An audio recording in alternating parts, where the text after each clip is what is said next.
আমরা ক্ষমতায় এলে লক্ষ্মীর ভান্ডার দ্বিগুণ হবে। সৃজনের প্রচারে লক্ষ্মীর ভান্ডার দ্বিগুণের প্রতিশ্রুতি। দক্ষিণ 24 পরগনা জেলায় লোকসভা ভোট হবে আগামী 1 জুন। সেই উপলক্ষে প্রত্যেকটি রাজনৈতিক দলের প্রার্থীরা ভোট প্রচার করছে জোর কদমে। আজ নাঙ্গলবেড়িয়া প্রচারে এসে সন্ত্রাসের অভিযোগ তুললেন যাদবপুর গ্রাম প্রার্থী সৃজন ভট্টাচার্য। এদিন তিনি সাইকেল নিয়ে প্রচার করেন গ্রামের মধ্যে। সাইকেল চালিয়ে মানুষের মাঝে গিয়ে প্রচার সারলেন।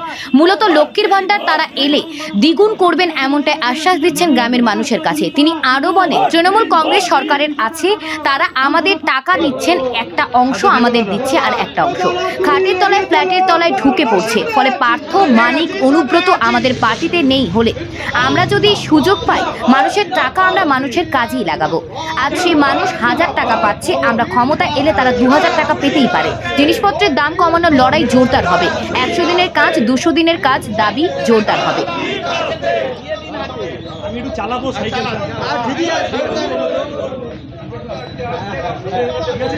সামনেটা যাবো, সামনেটা ছেড়ে দাও। দিদি, আপনার বাজার শেষ হয়েছে? বাজার শেষ হয়েছে? বাজারটা শেষ হয়েছে? চলো চলো চলো চলো।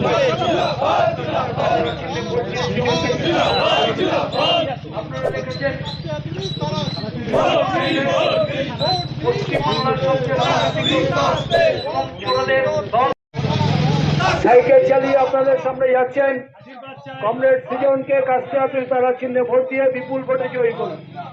কমরেড সৃজন ভট্টাচার্য যাদবপুর লোকসভা কেন্দ্রের সিপিআইএম প্রার্থী সাইকেলে করে আপনার সামনে যাচ্ছে। আপনাদের সামনে তার সাথে পরিচিত হন এবং আপনার যে মূল্যবান ভোট সেই মূল্যবান ভোট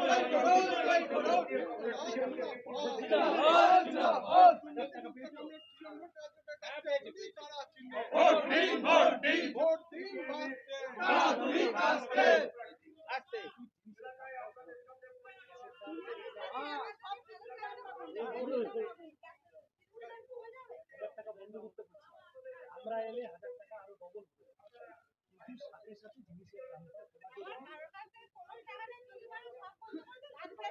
কমানো তো এইটাই বলতে চাইছি। এইটার জন্য লাল পার্টি পঞ্চায়েতে কারা আছে না? পঞ্চায়েতে তৃণমূল আছে। তাহলে এবার যদি আমরা সুযোগ পাই, আপনাদের কথাটা নিয়েই বলছি, তাহলে আমরা এই কাজগুলো করার আপনাদের আশীর্বাদ। ঠিক আছে, একদম এই রাস্তায় তো সুজনদা ছিল যখন খবর করেছিল। দিকে চলে আসেন ওই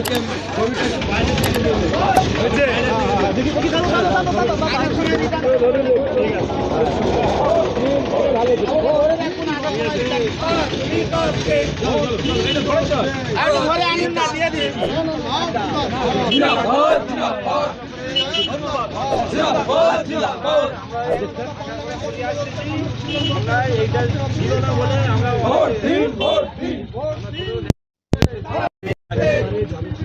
ছোটবেলা থেকে আমরা এই কাজ করছি। ওই সাইডে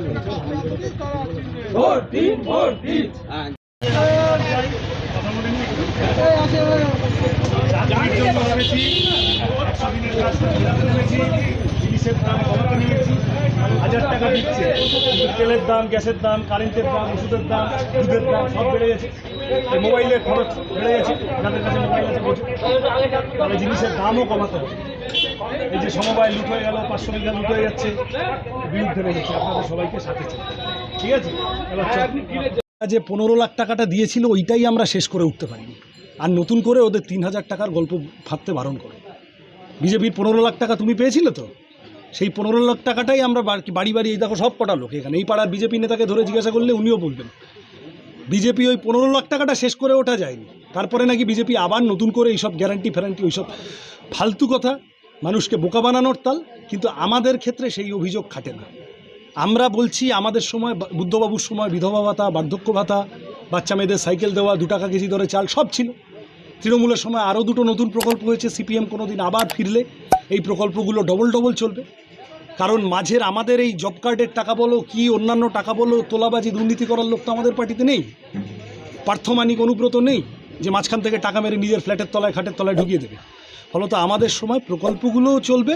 আমরা দায়িত্ব পেলে, আমি যদি সাংসদ হই, বাছবিচার করে কাউকে দিচ্ছে, কাউকে দিচ্ছে না, সমস্ত মানুষকে নিয়ে গিয়ে যাতে সরকারি প্রকল্প তারা সুবিধা পান তার বন্দোবস্ত করাবো। অ্যালং উইথ দ্যাট চাকরির লড়াই, জিনিসের দাম কমানোর লড়াই ইত্যাদি ইত্যাদি চলবে।